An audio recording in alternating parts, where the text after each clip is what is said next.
Hello everyone, welcome to NEET chemistry 180। আজকে আমাদের topic হচ্ছে dipole moment. Chemical bonding chapter class 11 একটি most important topic হচ্ছে dipole moment. আগামী 5 May NTA NEET 2024 exam organise করতে চলেছে। তো আমাদের হাতে আর সর্বসাকুল্যে 1.5 মাস সময় আছে। এই 1.5 মাস জুড়ে আমি আমার চ্যানেলে প্রত্যেক দিন গোটা 11-12 এর চ্যাপ্টারগুলোকে ছোট ছোট টপিকে ভাগ করে কনসেপচুয়ালি ডিসকাস করছি, যেখানে প্রিভিয়াস ইয়ারে কোনো কোশ্চেন এনে আমরা প্রত্যেকটা প্যাটার্ন ফলো করে সেখানে কনসেপচুয়ালি ডাউট ক্লিয়ার করে এবং শর্ট ট্রিকের মাধ্যমে কোশ্চেন আনসার সলভ করছি। তো আগামী দিনে তোমরা যখন নিট এক্সাম দিতে যাবে এই ভিডিওগুলি তোমাদের খুবই উপকারী হতে চলেছে, যাতে তোমাদের প্রত্যেকটা প্যাটার্ন সলভ করা থাকে, প্রত্যেকটা বইয়ের কোনা সলভ করা থাকে। তাই যারা নিট 2024 বা নিট 2025 দেবে তারা অবশ্যই চ্যানেলটিকে সাবস্ক্রাইব করে দিয়ে নোটিফিকেশন বেলটি প্রেস করে দাও।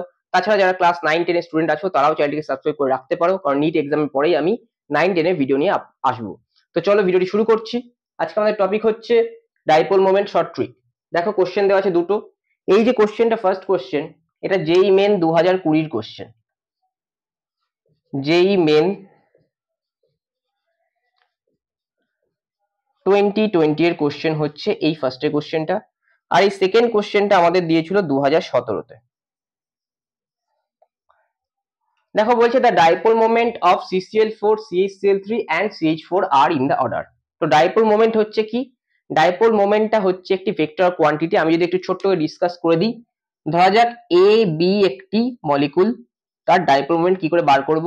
আমি ধরিলাম B is more electronegative than A, তাহলে এই বন্ডের ইলেকট্রনটাকে কে টানবে? বি টানবে, তাহলে বি এর মাথায় পার্শিয়াল নেগেটিভ চার্জ আসবে, আর এ এর মাথায় আসবে পার্শিয়াল পজিটিভ চার্জ। এবার পজিটিভ থেকে নেগেটিভের দিকে একটি মোমেন্ট কাজ করবে, এইটাকে বলবো ডাইপোল মোমেন্ট। দেখো দুটো পোল তৈরি হয়ে গেছে, নর্থ পোল সাউথ পোলের মতো, পজিটিভ পোল নেগেটিভ পোল, এবং ডাইপোল মোমেন্ট সেটা অলওয়েজ অ্যাক্ট করে from positive side to negative side. এবং যেহেতু এদের একটি মোমেন্ট আছে, একটি ডিরেকশন আছে, তার জন্য এটি একটি ভেক্টর কোয়ান্টিটি।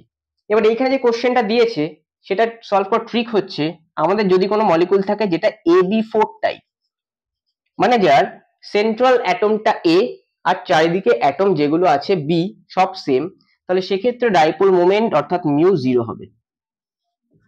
আর যদি এরকম না থেকে, যদি এরকম থাকে AB3C, অর্থাৎ তিনটে সেম অ্যাটম আর একটি আলাদা অ্যাটম, তাহলে সেক্ষেত্রে কিন্তু মিউ নট ইকুয়াল টু 0 হবে। আমি একটু একে দেখাই তোমাদের। দেখো CH4, CCl4 আর CHCl3 সকলের স্ট্রাকচার টেট্রাহাইড্রাল। তাহলে আমি CH4 কে আঁকি, এরকম পাবো CH H H H. Similar for CCl3, CCl4, Cl Cl Cl. Now CHCl3, দেখো একটা হাইড্রোজেন জাস্ট বদলে গেছে এই। এবার যদি আমি ডাইপোল মোমেন্টকে আঁকি, কার্বন আর হাইড্রোজেনের মধ্যে কে বেশি ইলেকট্রোনেগেটিভ? অবশ্যই কার্বন। আর পজিটিভ পার্ট কি? হাইড্রোজেন। তাহলে মোমেন্ট কাজ করবে এদিক থেকে এদিকে, এটার মোমেন্ট কাজ করবে এদিক থেকে এদিকে, এটার এদিক থেকে এদিকে, আর এটার উপর থেকে নিচে। তাহলে এই তিনটে ভেক্টরের রেজাল্ট্যান্ট কি? আপসাইড। উপরেরটা দেখো ডাউন আছে, তাহলে এই দুটো ক্যান্সেল আউট করে মিউ ইকুয়াল টু 0 হয়ে যাবে। সিমিলারলি এখানে যদি দেখি সি আর সিএল এর মধ্যে নিচের দিকে আসবে, নিচের দিকে আসবে, নিচের দিকে আসবে, এটা কোথায় যাবে? উপরের দিকে যাবে। তাহলে এই তিনটে রেজাল্টটা নিচে আসছে, একটা উপরে যাচ্ছে, ক্যান্সেল আউট করে গেলে mu equal to 0। Now CHCl3 তে যদি দেখি, কার্বন ক্লোরিন কোথায় আসবে? নিচের দিকে, কারণ ক্লোরিন ইজ মোর ইলেকট্রোনেগেটিভ, নিচের দিকে। হাইড্রোজেন আর কার্বনের মধ্যে কার্বন ইজ মোর ইলেকট্রোনেগেটিভ, তাহলে উপর থেকে নিচে আসবে। তাই দেখো সবগুলোই নিচের দিকে আসছে, তাহলে রেজাল্ট্যান্টটা নিচের দিকে পাবো। তাহলে অবশ্যই mu not only not equal to 0 but also greater than 0। তাহলে CH4 আর CCl4 এর কি হবে? ইকুয়াল হচ্ছে, দ্যাট ইজ 0। আর তার থেকে কার বেশি হচ্ছে? CHCl3 কিন্তু বেশি পাচ্ছি আমরা। তাহলে এইটাই হবে আমাদের আনসার। তাহলে এবার দেখো এখানে আনসারটা কোনটা হবে, কোথায় রয়েছে দেখো, CH4 equal to CCl4 less than CHCl3, option A. তাহলে এইভাবে কিন্তু যেই মেনের কোশ্চেন আমরা সলভ করে নিতে পারবো। Next question 2। কোশ্চেন 2টা কি বলেছে? Which of the following molecules has significant mu not equal to 0, অর্থাৎ কাদের dipole moment not equal to 0 বার করতে হবে। কম্পাউন্ড গুলো আঁকি দেখো, Cl Cl, এটা 1 নম্বর কম্পাউন্ড। তারপরে আছে কি আছে? তারপরে দেখো CN CN আছে, অর্থাৎ C triple bond N। Triple bond থাকলে আমাদের sp হাইব্রিডাইজেশন হয়, এবং সেটা অবশ্যই কেমন হয়? লিনিয়ার হয়। এটা 2 নম্বর কম্পাউন্ড। তারপরে দেখো কি আছে? OH OH আছে, অক্সিজেন কেমন হয় স্ট্রাকচার? অক্সিজেন অবশ্যই ভি শেপ, মানে আমার টেট্রাহেড্রাল জিওমেট্রি, অ্যাঙ্গুলার হবে। নেক্সট, এটা 3 নম্বর কম্পাউন্ড। নেক্সট এসএইচ, সিমিলারলি অক্সিজেনের নিচে সালফার আছে, তাহলে এসএইচ এর স্ট্রাকচার কি হবে? ওইচ এর মতোই হবে।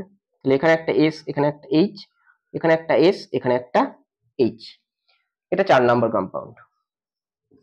এবার আমরা ডাইপোল মোমেন্ট ক্যালকুলেশনে যাব। দেখো কার্বন আছে এখানটায়, বেঞ্জিন এখানে কি আছে? কার্বন, এখানেও কার্বন, তাহলে কার্বন থেকে ক্লোরিনের দিকে যাবে, এখানেও কার্বন থেকে ক্লোরিনের দিকে আসবে, তাহলে এক্ষেত্রে মিউ ইকুয়াল টু 0। বাকিগুলোকে নেওয়া লাগবে না, কারণ বাকি সব জায়গায় আমার কি আছে? কার্বন আছে, তাহলে ওদের মধ্যে ইলেকট্রোনেগেটিভিটি ডিফারেন্স নেই, তাহলে সেক্ষেত্রে কি হবে? এখানে ডাইপোল মোমেন্ট 0 হবে। নেক্সট দেখো এইখানে কার্বন রয়েছে, কার্বন কার্বন কোনো ডিফারেন্স হবে না, বাট এখানে কার্বন আর নাইট্রোজেনের মধ্যে উপরের দিকে যাবে, কারণ নাইট্রোজেন ইজ মোর ইলেকট্রোনেগেটিভ, তাহলে নেগেটিভ পার্ট নাইট্রোজেনে যাবে, পজিটিভ পার্ট কার্বনে আসবে। সিমিলারলি এখানে কি হবে? কার্বন থেকে নাইট্রোজেনের দিকে আসবে। দেখো ক্যান্সেল আউট করে যাবে, লিনিয়ার যেহেতু, তাহলে মিউ ইকুয়াল টু 0।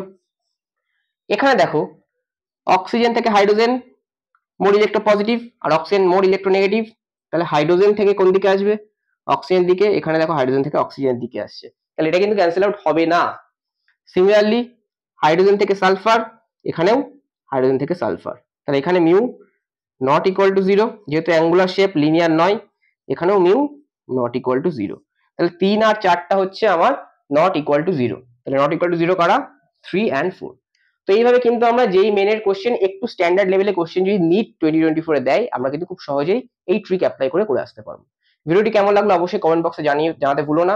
ভালো লাগলে অবশ্যই লাইক করে দিও, শেয়ার করে দিও এবং চ্যানেলটিকে অবশ্যই সাবস্ক্রাইব করে দিও, আরো ভালো ভালো ভিডিও আসতে চলেছে।